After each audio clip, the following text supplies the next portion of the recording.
Again, good evening, everybody. It's amazing to have so many people with us tonight on this journey of discernment. And a particularly warm welcome to Father Jim Martin. We're delighted to have you here tonight. I'll introduce you, but I'll be very short because we don't want to hear me, we want to hear you.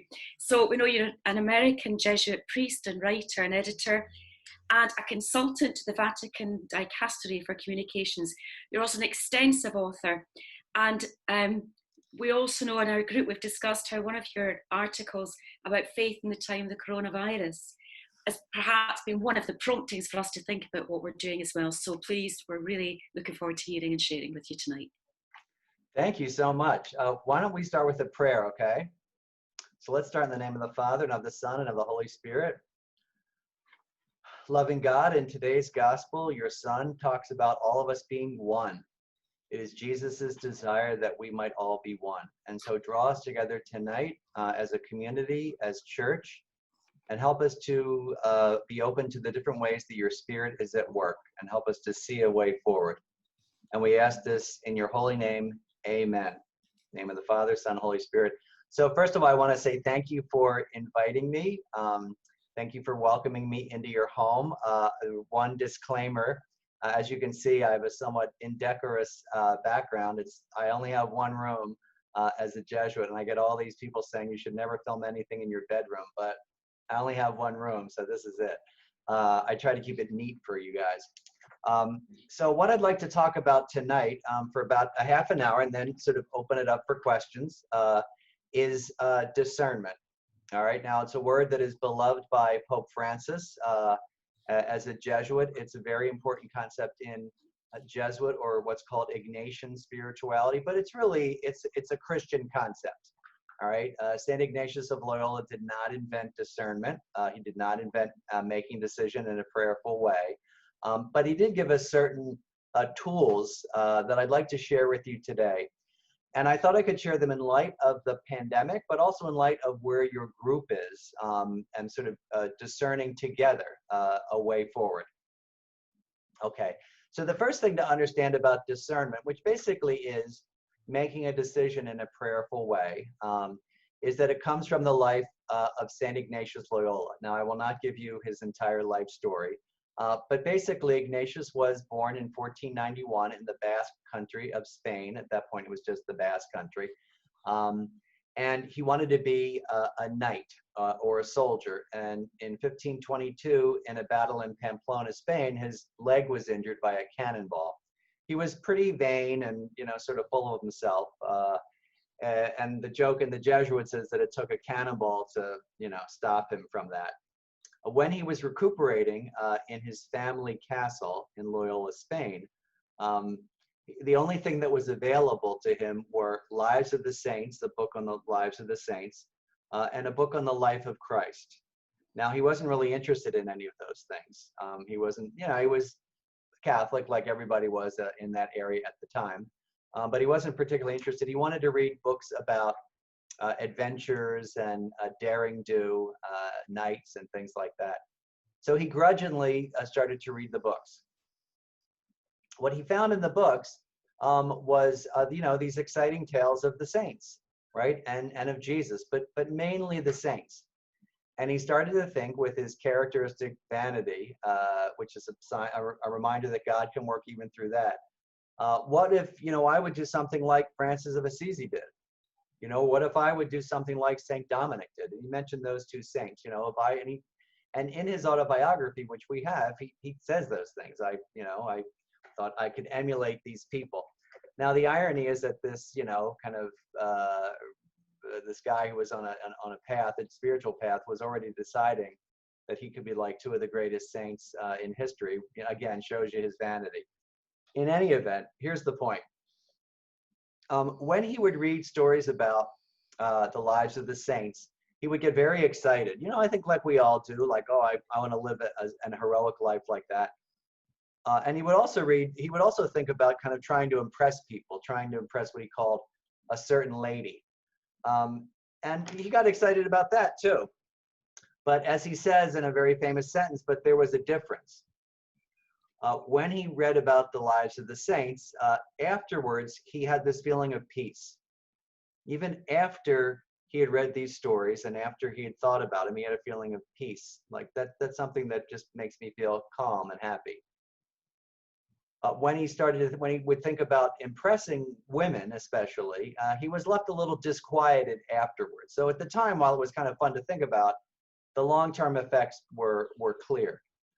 And as he says, gradually, and this is the great insight of Ignatius, gradually he realized that this is the way that God was working through him. All right, that this was actually God's voice in him. And I think this is one of the first things to understand about discernment. That as St. Ignatius says, the creator can deal directly with the creature. All right, so in those movements, in those interior movements, which we'll talk about in a little more detail, God was working through him. All right, and so little by little, he started to listen to this voice of God. All right, well, in that case, if it is God that is sort of calling me to a life of closer to the saints, I'm going to listen to that. All right. So that's the first insight, that God can work in our interior lives, right? And that what we feel, what we experience interiorly can be one way that God has of speaking to us. So God, I think all of us on this call would agree that God wants us to make good decisions, right? I mean, that's pretty obvious. And then everyone in your group, you would all agree that God wants the group to make a good decision or make good decisions. But I think what is characteristic about Jesuit spirituality is the understanding and the belief that God is going to help you do that. Through what you experience in your prayer individually and as a group, God not only wants you to make good decisions, God is going to help you to do that. God's going to guide you. All right. Okay. Now, how does God guide you? Well, this is what St. Ignatius calls discernment of spirits. All right. Essentially, he recognizes that Jesuit spirituality and Christian spirituality recognizes this as well. It's not just Jesuits, that there are two forces at work in us. There's a force pulling us towards God, all right, which Ignatius calls the good spirit. There's a lot of lingo in this, and you don't need to pay attention to the terms, just the ideas. The good spirit, which draws us towards God. And then what he calls the evil spirit. Now for St. Ignatius, the evil spirit is, thought of as Satan. It's a personified force. Now, that does not mean that every single decision you're making, Satan is influencing you. But, we can all admit that we feel within ourselves two forces, one pulling us towards God and one pulling us away from God. All right. This is one way that God works through our consciences as well. But in a more general area, it's the ways that God has of leading us, basically. Okay. So how does St. Ignatius say that those things work? Let me just write something down. I want to remember something. All right. Well, in two ways, essentially. For the person who's moving from in a good direction, in a good moral direction, which is everyone on this call, basically. I mean, you're all good people. The voice of the good spirit builds up, encourages, consoles, all right, removes obstacles, gives hope, essentially. The voice of the evil spirit, what St. Ignatius calls in a memorable phrase, causes gnawing anxiety. All right, leads you to think about false obstacles designed to apparently prevent your progress, causes despair. All right, so in terms of the coronavirus, right, I mean, we can see applications already. I mean, anything that makes you think this is hopeless, we're never going to get out of this, this is terrible, I'm never going to be able to deal with this, everything's going to hell, right?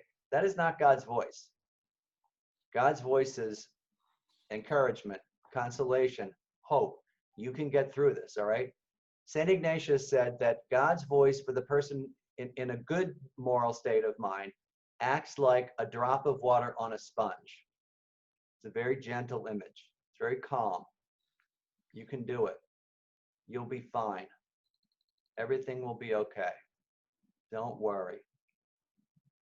I mean, doesn't that make sense? I mean, let's say if you're struggling with like an illness or something, the person that comes to you and says, you'll be okay. I mean, even that calms me, just even listening to that voice.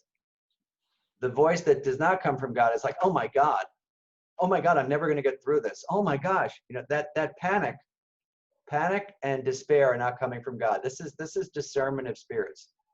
Interestingly, for the person going in the opposite direction, which I'll just touch upon briefly because it's not as applicable, for like a criminal or something, things happen in the opposite direction. The evil spirit is the voice of encouragement. Oh, go on. Everybody does it. Don't worry about it. Right? Let's say you're thinking of stealing from your local church or from the collection plate or whatever, or just taking money. Everyone does it. Don't worry about it. The good spirit actually is like the drop of water on a stone, he said. It wakes you up. Oh my gosh, what am I doing? It's your conscience. All right. So those are just, that's in general how the good spirit and the evil spirit work. But he also says in terms of making decisions, and here's where discernment. So how does this reflect, how does this impact making decisions? Well, Ignatius says there's 3 times that we make decisions. Okay, the first time is when there is no possibility that there's any other decision. So it's like Paul, being struck by, the vision from above, I don't want to say falling from his horse because he didn't fall from his horse, but there's no question. Like you interview for this job that you like, and it's your dream job, and it's at a great salary, and you get it. There's not really a decision to be made, right? You take it, right? It's just, you find the apartment you've been looking for your whole life. It's in the perfect place. It's cheap. It's near your family. Done. All right. So most of us don't struggle with decision making in the first time. The second time is usually more operative. It's when we're presented with 2 choices that both seem good, right? 2 jobs that both seem pretty good. All right. 2 apartments both seem really interesting. 2 ways of going at something, two choices. In the second time, Ignatius says, try to look at which way the spirits are inclining.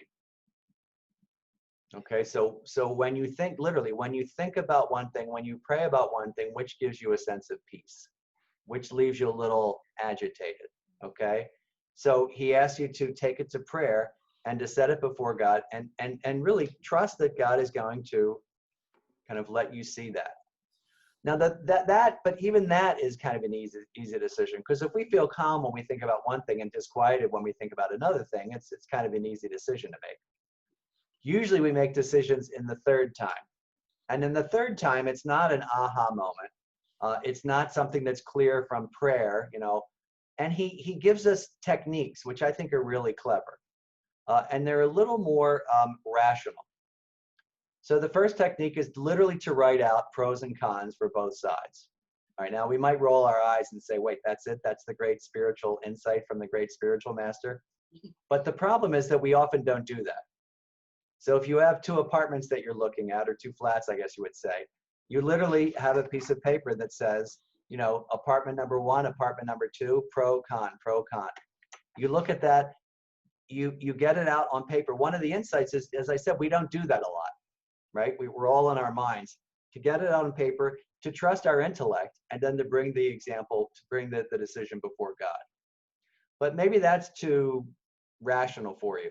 In that case, he has a couple of other suggestions, which I really like. And these are very good for personal decisions. Number 1, you think, what would I tell someone in my situation?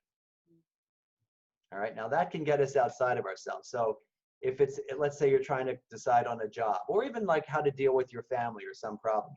Imagine some relationship problem. Imagine someone who you know well coming to you with that same problem. What would you tell that person? Now, why does that work? Because it takes it out of ourselves. We say, well, of course I tell this person to do this. Well, then do it.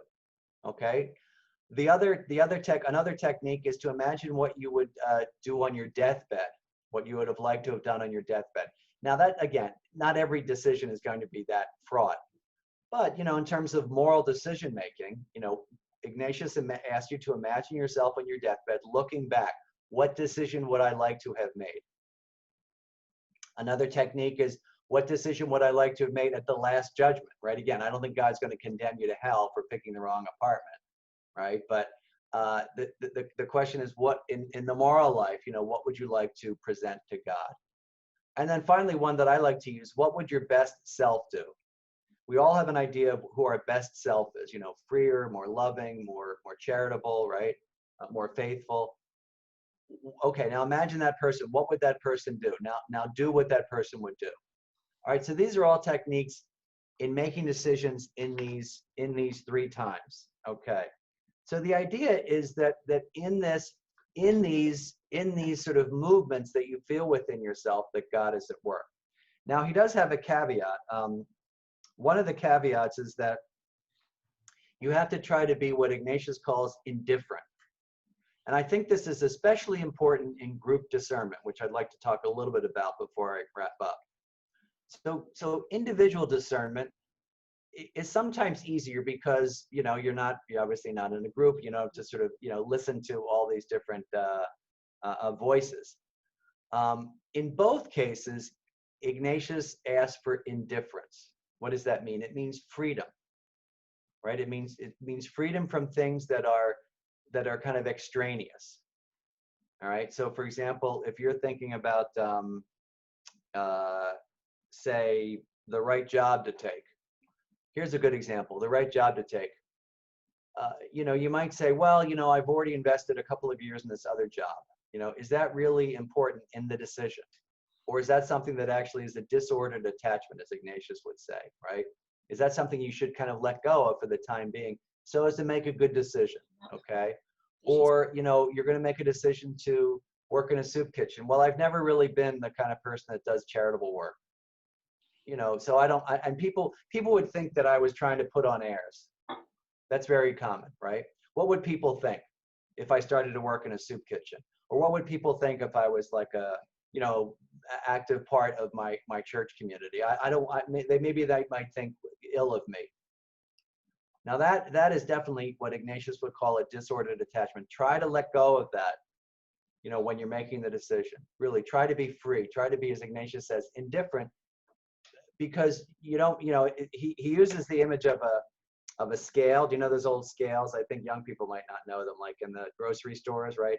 He wants it to be free, right? He doesn't want you to put your thumb on one side. So he wants you to be kind of indifferent.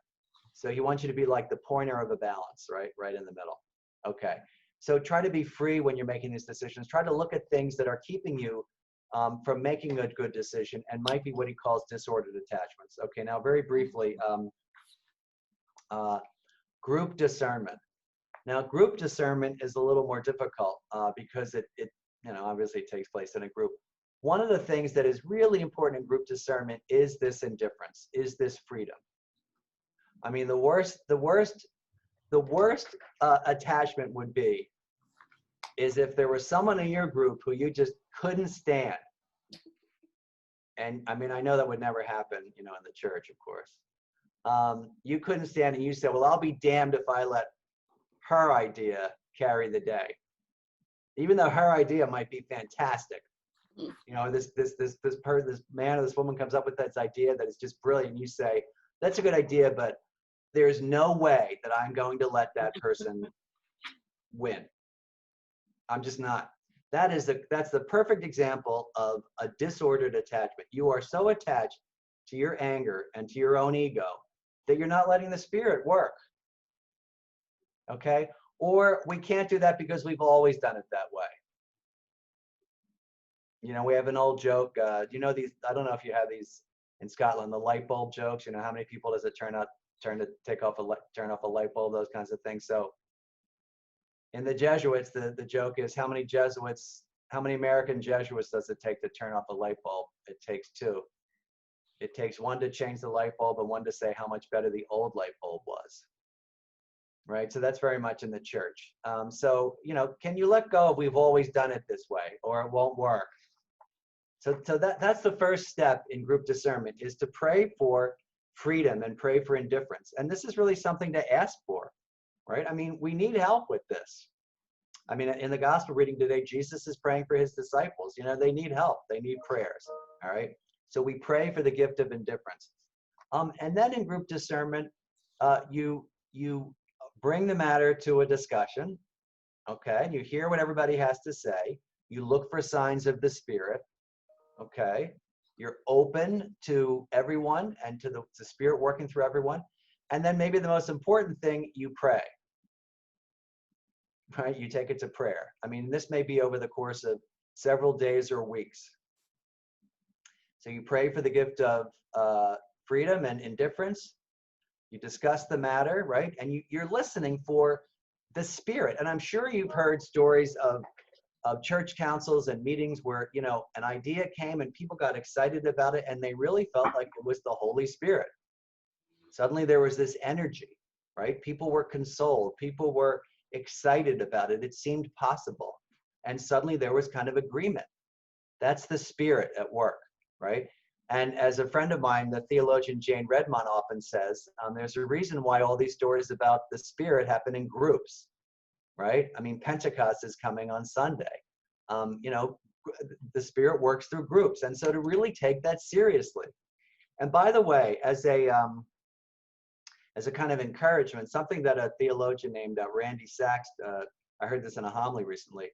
You know, when the New Testament says the Spirit is not rationed, right, or the Spirit is not measured. I'm sure you all know that, depending on the translation, the Spirit is not measured, the Spirit is not rationed. It means that the same Holy Spirit that was present to Jesus is present to your group.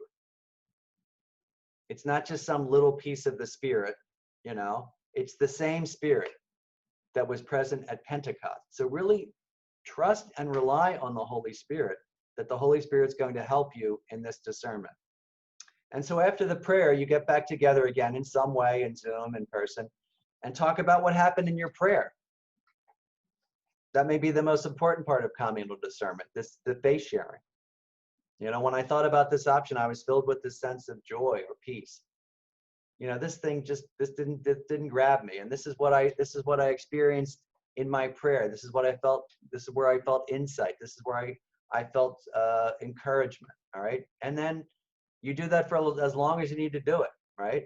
But to trust that the Holy Spirit is going to be with you in all of this. Now, I think the final thing I want to talk about in terms of discernment is a daily prayer routine, because this all presumes that you are praying regularly. All right, so you're not just parachuting in and doing this group discernment, or you know, or doing a discernment about your own life, you know, once in a while, you know, it's sort of like in a vacuum. This presumes a relationship with God and presumes regular prayer, right? I mean, I would imagine many of you are married. You know, imagine, you know, making a decision with your spouse if you never talk to your spouse. Like, we're just going to come together to make decisions. It's ridiculous. The same with God. If you don't have an active prayer life, you know, or at least, you know, an active spiritual life, it's going to be harder to see signs of God's presence. And for that, I would encourage you to do the daily examination of conscience, which is a very short prayer. Very briefly, I'll describe it. I want to wrap up. Where you look at where God was active in your day, and it's 5 steps. You ask to be in God's presence. You know, you put yourself in God's presence in an intentional way, because you remember prayer is not just a monologue. And then the second step is gratitude. You call to mind all the things you're grateful for. You know, could be a big thing, you know, like you got a raise or a promotion, or the coronavirus vaccine was discovered. It could be a small thing. You had a nice meal. You had a good phone call from a friend of you texted you who you hadn't heard from for a while. You're grateful for these things. You savor these things, and you thank God. You know, it's a way of recalling the blessings in the day, because a lot of times we just move on to the next thing. The third step of the examine is a review of the day. So literally from when you got up to when you went to bed. Usually people do the examine at the end of the day. So this is only about 10, 15 minutes. And you see, where was God present? Where did I meet God? Where did I encounter God? In the morning, in the noon, in the evening. You know, where you know, literally go through your day almost as if it's a movie being replayed. Where did I see God? Where did I say yes to God? Where did I say yes to the Spirit?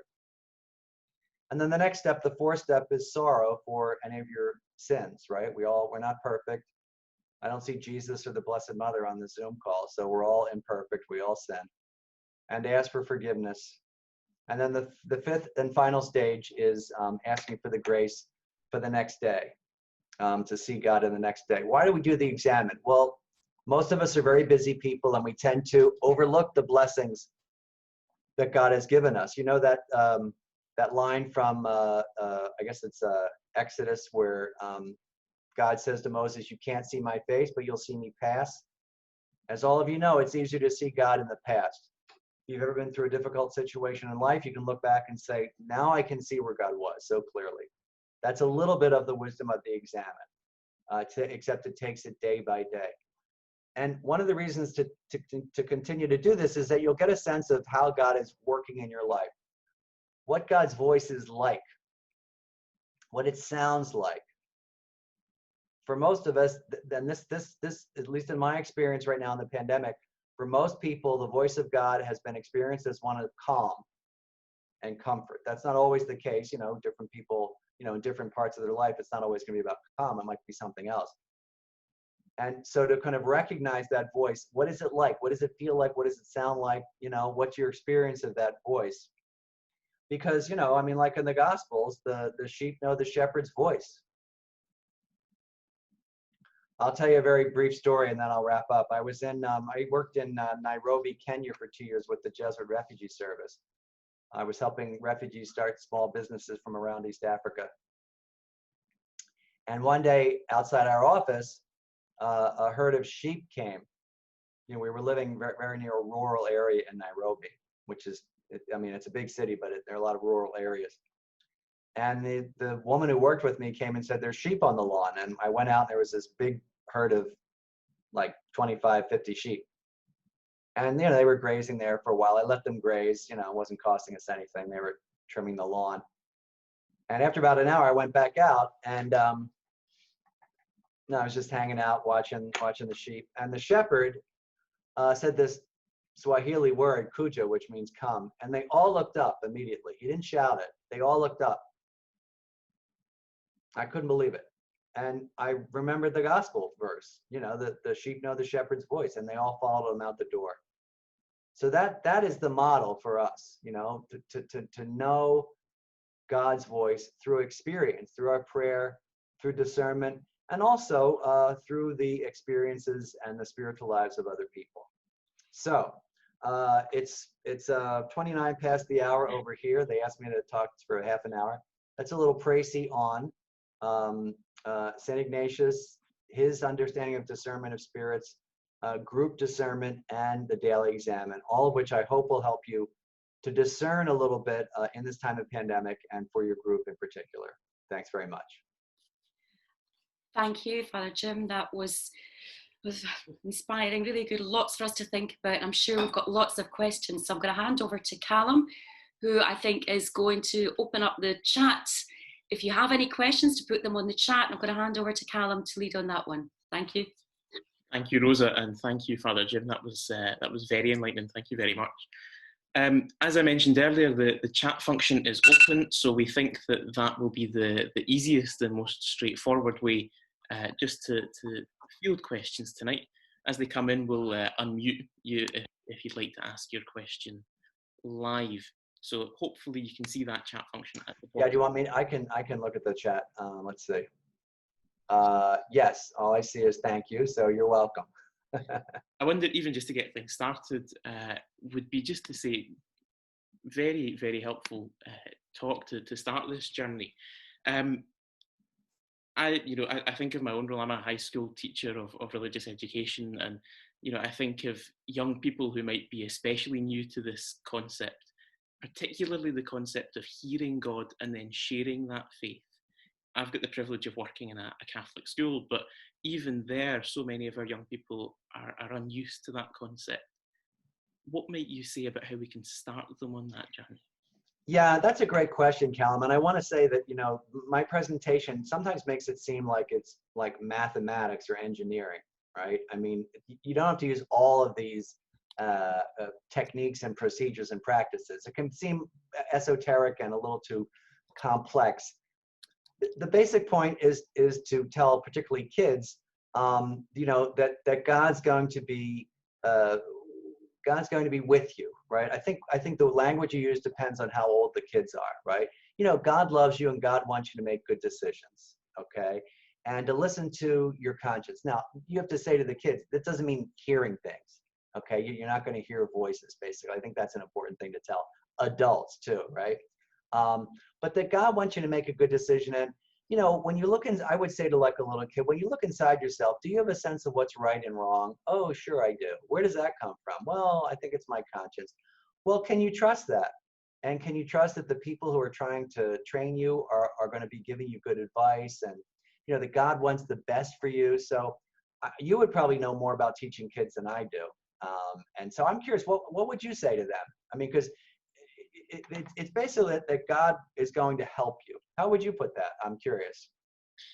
I think you're right. I think so much of it is about walking with them, isn't it? It's this sense of they'll discover it at their own length. I think back to last year in particular, I had a group of young people who were really struggling with the concept of the church's teaching on LGBT matters, and being able to share perhaps some of your own stuff and your own book on that as well, and saying to them, it's about reading beyond the kind of the front line, if you like.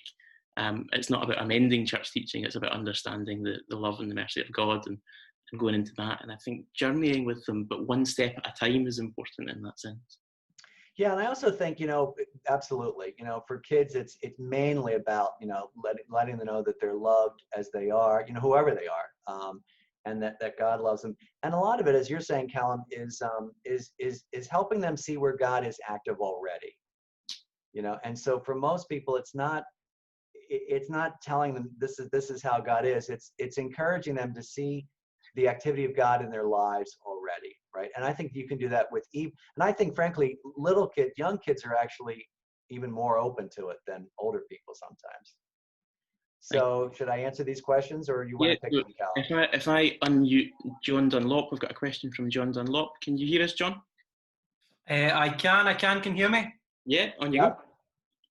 Like Callum too, I was at university with Callum, and he's a good friend of mine.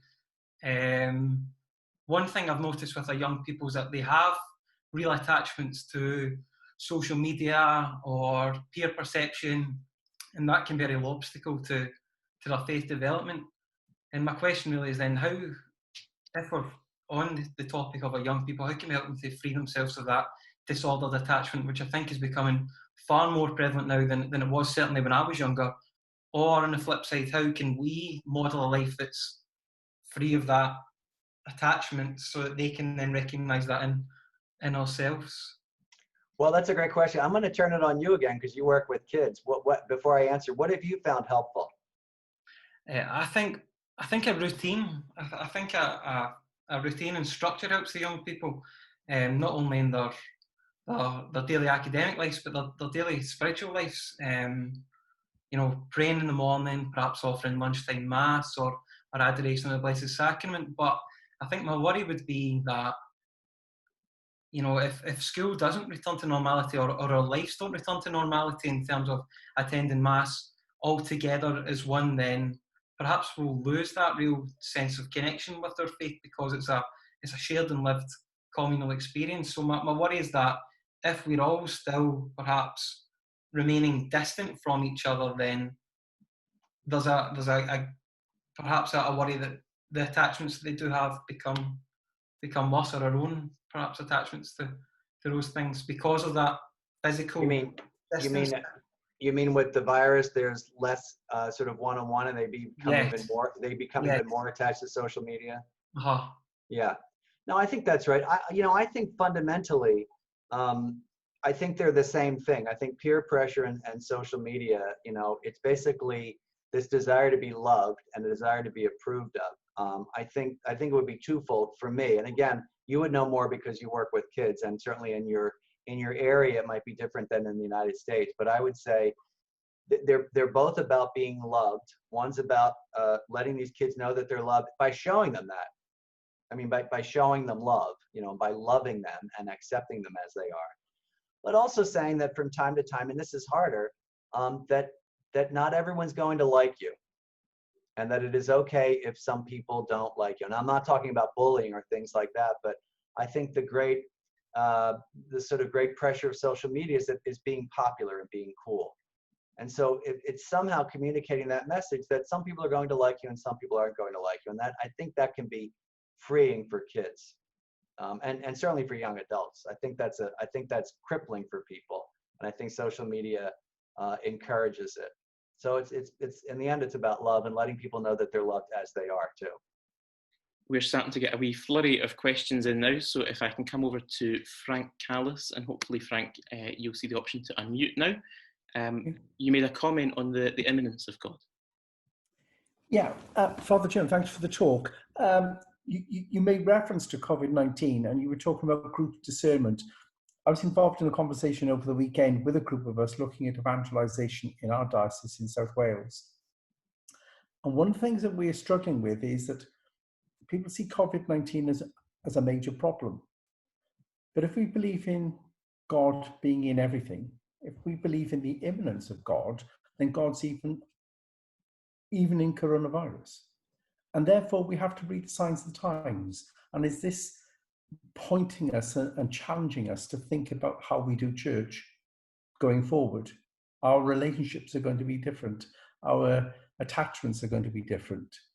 To come back to the point that John was making earlier, social media, yes, but it's how young people need to be communicated with.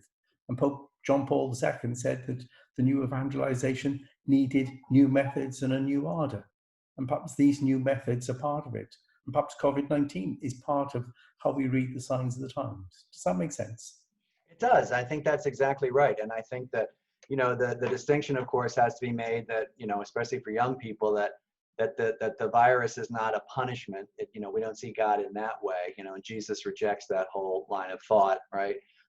God is not punishing us or punishing a certain group of people with the virus. But you're right that, we are called to read the signs of the times, even in the midst of this. And what might we learn? I mean, I really like what Pope Francis talked about in that meditation a few months ago. Remember where he was praying with, I guess, on a Friday in Lent, where he said it's not God's judgment on us, but it's our judgment on ourselves. What is important, right? And so what, through kind of distancing from the church and feeling isolated, do we learn about ourselves and do we learn about the church, right?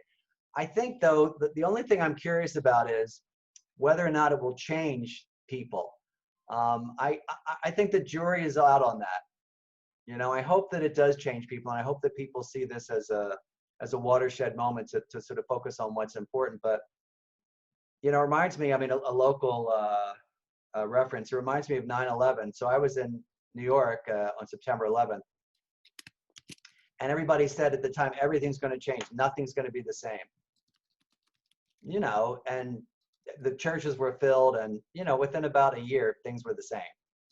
Apart from the political situation. So I think it's up to all of us as church leaders to encourage people to read the signs of the times. And I think the one thing I'd add, Frank, is I think that people sometimes need help doing that. Thank you. I wonder just, we have got quite a few questions now, so perhaps if we could just take them from the chat at the moment. The next one came from Mary Lappin, and Mary asked, can you say a bit more about looking for the signs of the Spirit when we're discerning, either as a group or in individual discernment? In other words, we may comply, get carried away with the enthusiasm of others.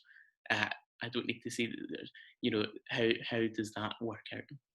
That's a great question. I'm glad you brought it up because I didn't have time to talk about it. And this is really important. And I hope everybody hears me. You have to test it out, right? So you have to test it. So if you guys decide, all right, here's what we're going to do as a group. We're going to open up a soup kitchen. That's what we want to do. Or we're going to open up an adult education center. We have to test it out.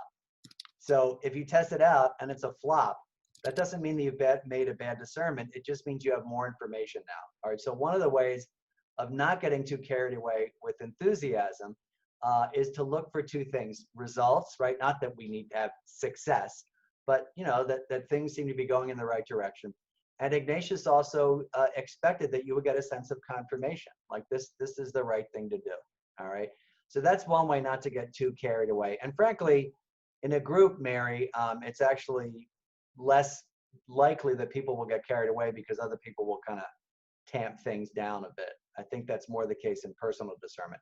But I want to stress confirmation and prayer, that the group after the decision would pray and feel at peace with it.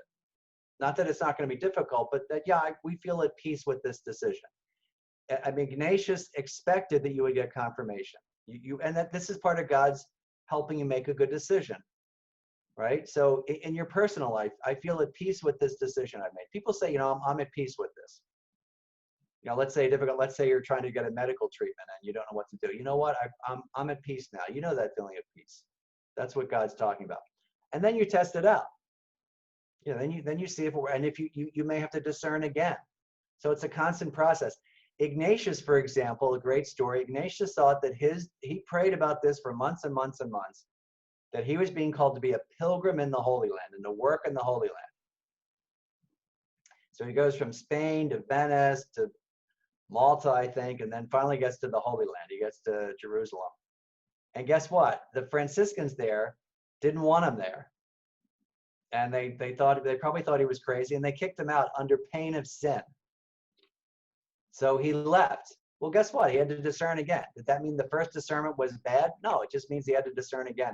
They sometimes call St. Ignatius the patron saint of Plan B.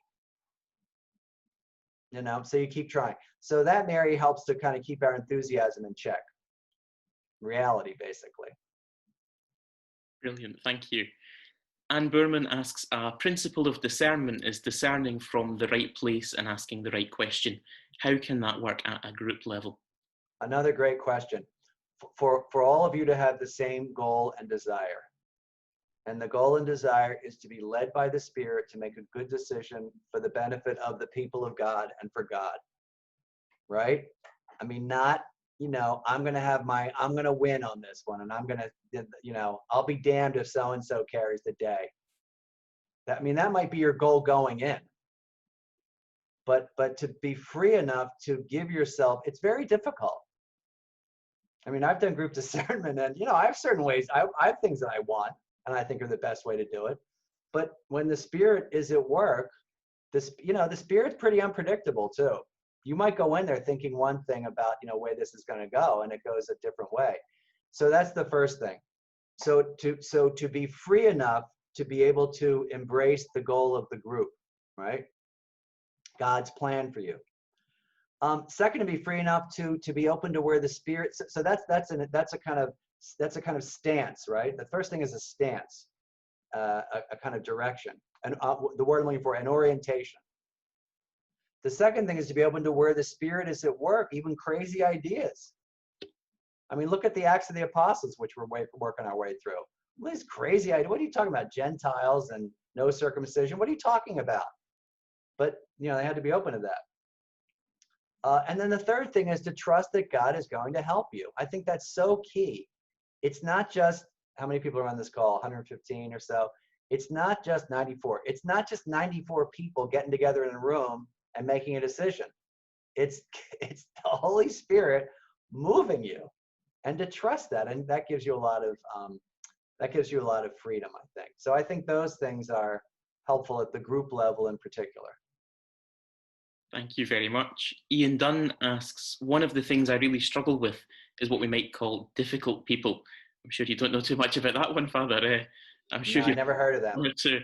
Who seem to act in callous or uncaring ways. Even though I know intellectually they are fighting their own battles, I feel I get emotionally disrupted and dragged in angry directions by their actions and spend too much time dwelling on it. Any tips in achieving indifference towards people like that? Yes, I have quite a bit of experience in that. Especially recently, I've been doing a lot of work with LGBT people, and I'm getting a lot of personal attacks. And it is, first of all, it's praying for the indifference. That's the first thing. Okay. So praying for that grace, because it is a grace not to care. The second thing is there's a lot of tips. Second thing is to remember that it's their problem. It usually has very little to do with you, right? It's usually their screwed up, emotional life, or their background usually has very little to do with you. So if you can even have some detachment from that. So if someone says something mean to you, you're a jerk, or you're this, or you're that, it doesn't mean that that's true. It's them, right? The other thing is to kind of let these things go. Now, I mean, look, occasionally you do have to confront someone if it's like abusive situation, but I think I know what you're talking about, just being uncaring. And the other thing is just not to take it in, not to let that stuff in. I always use the example of, I live in New York, so crossing the street, there's a lot of people who are struggling in New York. Let's say you cross the street and you accidentally cross in front of somebody and they yell out, "You're a jerk," or whatever the Scottish equivalent would be. Now, you know, it might sting you. Let's say you've done nothing wrong, but you don't take that in. You don't say, "Oh my God, I'm a terrible person. I'm a horrible person and everyone hates me." No, you just say, "I'm not going to listen to that." And let's say you see that guy the next day and he says to you again, "You're a jerk." Now, you can either take that in or not, right? You can either let it in or not. All right. And I think the key is kind of not letting it in, not letting it make a claim on you. And looking at that person and saying, "Wow, that person seems to be really screwed up." And so I think it's freedom from that. And then also finally is this. Finally is the praying for the freedom from the need to be loved, liked, or approved of. Because like, not everyone's going to like you, right? You may rub someone the wrong way. Look, not everybody liked Jesus, and he was a pretty nice guy. Right? So can you be free from that need for everyone to like you? Because a lot of times, and I know what you're saying, and a lot of times, you know, it is people who are just callous, but sometimes it's also people who don't seem to like us very much, and you can't do anything about that. But I would say praying for indifference and working hard at it, and particularly not letting these things have a claim on you. But it is hard. It can be difficult, and you know, Jesus, and as you know, they're fighting their own battles. I think then the highest stage, which I haven't gotten yet, frankly, I haven't gotten to this, is you really feel compassion towards these people. Mike Miniter asks, when we're looking for the signs of the times, trying to pick the signal from the noises around us, do the same guidelines of discernment apply in these times? Yeah, I think that's right. I mean, I think also, you know, one thing might be where do you feel drawn? Where do you feel moved? You know, so for example, in the United States, just yesterday, 2 days ago, there was a African-American man who was, I can say this, who was killed by a policeman named George Floyd. And I was so moved by his story. I'll tell you, I mean, I was praying about it this morning and cried. And so it wasn't exactly a feeling of calm, but it's God kind of, this is the way God works through you. How else would God work through you other than to do what happened to Jesus, which is, you know, his heart was moved with pity, right? So it's a little different. Discernment is a little bit about making a decision, but by the same token, it's also sort of trusting that, like, and I'll give you a very small example. I was crying when I was thinking about it. Just, there's a picture of a policeman kneeling on his head.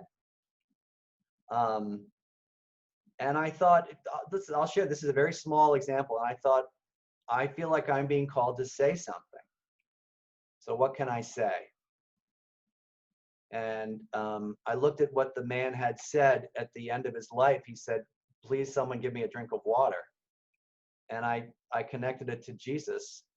And so I just, I thirst. And I just put a picture out on social media today of the man saying, "Please give me water," and Jesus saying, "I thirst."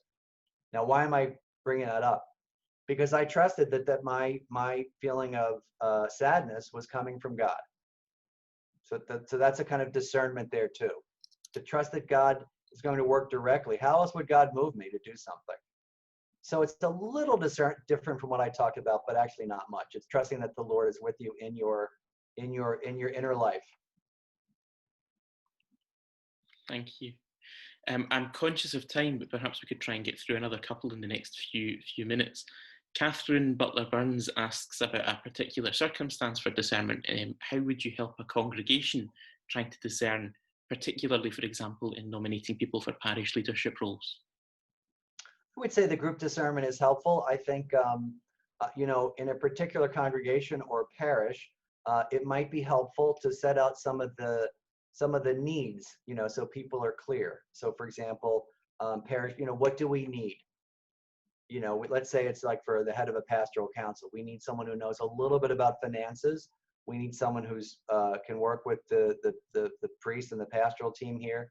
We need someone who is, blah, blah, blah, so that people are kind of on the same page in general. Now, I mean, it will be hard to get to those list of, 5 qualifications, but I think it's generally the same, Now, I think in a parish, you have even more, probably more so than in your group today, In a parish, you have more kind of, personal problems where you do also have to ask people to set aside their differences and work for the betterment of the parish. But I think in general, the same rules apply.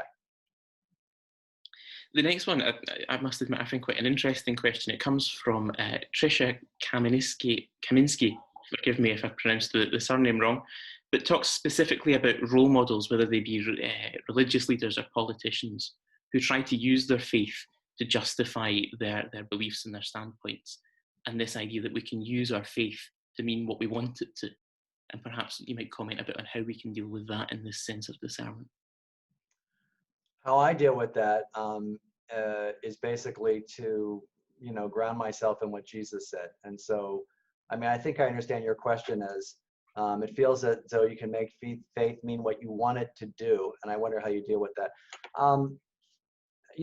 I try not to do it myself, basically. I think we can all, use kind of proof texting to justify things. But I think to remind ourselves that, that the Gospels are always going to make us uncomfortable. And so anytime you think that everything you do is blessed by God, that's a problem, right? Because as Dorothy Day used to say, Christians are meant to comfort the afflicted and afflict the comfortable, and sometimes we're too comfortable. I try to stay away from kind of political sort of pronouncements, but I'm sure in the United States we are not free of people who use faith to justify themselves. That's a hard question. I don't know if I can answer it adequately, but I would say grounding yourself in Jesus and also sort of taking primary responsibility for yourself.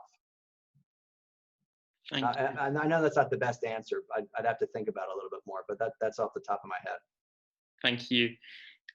Rab Burnett has asked that many of those who are showing incredible compassion and love during the pandemic have no apparent religious affiliation and yet are showing the love that Christ himself preached and lived. How can we interpret that? I think that one of Karl Rahner's, the great German theologian, who talked about the anonymous Christian, the one who lives out Christ's message, without being affiliated to the church. I think you're seeing that. And I also think, look, this is not a dig at Christianity or Catholicism. My whole life is centered around Jesus. But I think, you have people who live moral lives without the church, right? They're able to live moral lives and their conscience is just as strong. And I think it's pretty impressive. So for me, I see it as God's compassion being lived out. These people, now they would probably disagree with it. These people may not know it, but I think that the compassion that they feel for the victims and the stuff that encourages them to kind of help other people is in fact coming from God. The same thing that I experienced this morning, in a very small way, I think they experience in a very big way, but they may not be able to put a name to it. And that's, where they are right now, that's okay. Excellent, thank you. Helen has also sent in a question that says, given that many in the church are sincerely using these principles of discernment and prayer, then why is there so much very deep division about so many issues? Even the extreme hostility that Pope Francis currently encounters, how come discernment doesn't produce more unity? Well, I think that's a great question. And I would actually say that I don't think that they're using these techniques. I have to say this may get a little to not political, but maybe ecclesiological. I think that the fundamental difference between, so when you drill down, as we say, like politics and even theology, I think that the fundamental difference between Pope Francis and his critics is that I really don't think that his critics believe that the Holy Spirit can work as strongly in the individual conscience. I truly don't. I truly think that that's at heart what is separating them. And so, for example, when Pope Francis talks about the synods, the synod is a group discernment. I should have mentioned that at the beginning. A synod is and I think what Pope Francis has been doing for the last 5 years is leading us in a discernment, right? Like a novice master. And when you bring up things in a synod, people say, what are you talking about? What do you mean? And Pope Francis even said at the beginning of one of the synods, let no one say this can't be discussed. What is that? That's the indifference that we've been talking about for the last hour. And in Amoris Laetitia, when he talks about divorced and remarried people, relying on their consciences to determine whether or not they should go back to communion, right? People say, what is that? Well, it's trusting that the Holy Spirit, as St. Ignatius said, this is the same thing that got Ignatius into trouble is getting Francis into trouble, which is that the Creator can deal with the creature directly. And so truly, I don't think that a lot of his critics actually believe this stuff. They have the rules and that's it. And if you have the rules, what do you need your conscience for? I mean, if you can't interpret the rules and take them in and look at them in the light of not only the Gospels and church tradition, but your conscience and what Pope Francis is pointing us to and what Ignatius is pointing us to, I think that's the fundamental difference. And if you really read what they're saying, it's that. Why would you want to leave things up to a synod, or why would you want to leave things up to people's consciences? That's terrible. No, it's not. So I think so we're having a hard time with group discernment. Oh, thank you very much, Father Jim. I found that very, very helpful. Personally, I hope that many others did, and very, very powerful and moving. I am sorry to those whose questions we weren't able to take, but time does move on, and I will pass back to Rosa. Okay, am I back on? Yes.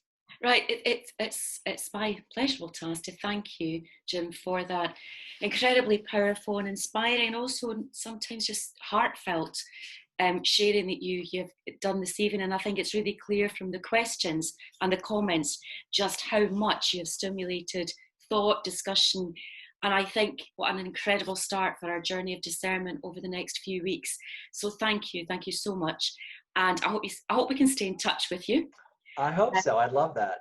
Yeah, I hope so, and that we can kind of keep you posted about our progress and share together and discern together. So I think we have a closing prayer that should ask everybody to join in with.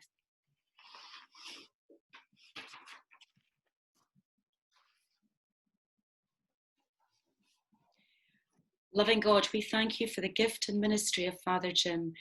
We thank you for what he has shared with us tonight. We ask that you anoint him anew with your Spirit, such that your life may be deepened within him. We ask that you pour out your Spirit on us, such that our hearts and minds are open to your promptings, and that we may seek nothing else other than discerning your will. Amen. Amen. And we have there now the advert for next week's meeting. And Robert, I don't know if you want to say anything else. Just to echo your thanks, Father Jim, to thank everyone for joining us. Masson was with us next week, who I believe is a friend of Father Jim's. So there's a lot going on. It's been a wonderful start to our journey. So thank you. Yep. Thank you. Well, let me say thanks to all of you for inviting me. It's been wonderful to be with you. Great questions. And I wish you well in your discernment. And please keep me in your prayers. And thank you for that lovely closing prayer. I rely on your prayers.